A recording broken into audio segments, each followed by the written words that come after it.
Lokpradhan news channel मध्ये स्वागत आहे। लोकप्रधान न्यूज चॅनलने आज सकाळपासूनच सोलापूर शहर उत्तर असेल, दक्षिण असेल, मध्य असेल, सोलापूर जिल्हा असेल किंवा महाराष्ट्रातील महत्त्वाच्या मतदान केंद्रावरील घडामोडी लाईव्ह द्वारे आपल्याला घर बसल्या पोहोचवलेला आहे। आज सकाळी 7 वाजल्यापासून ते संध्याकाळी 6 वाजेपर्यंत मतदानाची प्रक्रिया राबवण्याचा वेळ होता। 6 वाजता मतदानाची प्रक्रिया संपलेली आहे। काही मतदानावर मतदारांची गर्दी दिसून येत नाही, तर काही ठिकाणी अद्यापही गर्दी असल्याचं पाहायला मिळून येत आहे। संध्याकाळी 5 वाजेपर्यंत एकंदरीत जिल्ह्याचा आढावा घ्यायचा झाला तर 57 ते 58% इतकं मतदान झालेलं होतं।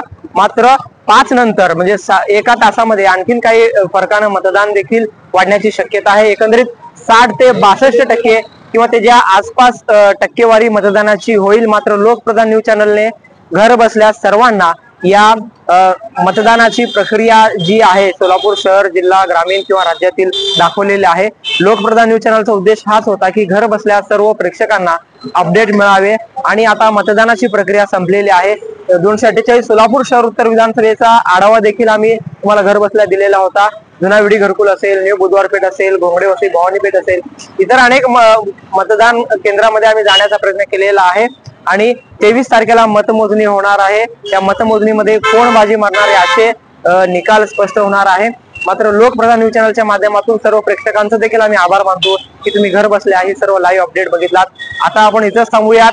या लाईव्ह अपडेट मध्ये शहर उत्तर असेल, दक्षिण असेल, मध्य असेल, याचा सर्व आढावा आम्ही सकाळी 7 वाजल्यापासूनच दिलेला आहे। आता मतदानाची प्रक्रिया संपलेली आहे, तरी कोणीही गोंधळ करू नये, शांततेत आपापल्या घरी जावं, आपणवर विश्वास ठेवू नये, पोलीस प्रशासनाला सहकार्य करावं असं आवाहन देखील या ठिकाणी करत आहोत। आणि ज्या ज्या लोकांनी उत्स्फूर्त पद्धतीनं मतदानाचा हक्क बजावला त्या सर्वांचं आभार देखील जिल्हा प्रशासन असेल, लोकप्रधान न्यूज चॅनल या ठिकाणी मानत आहे।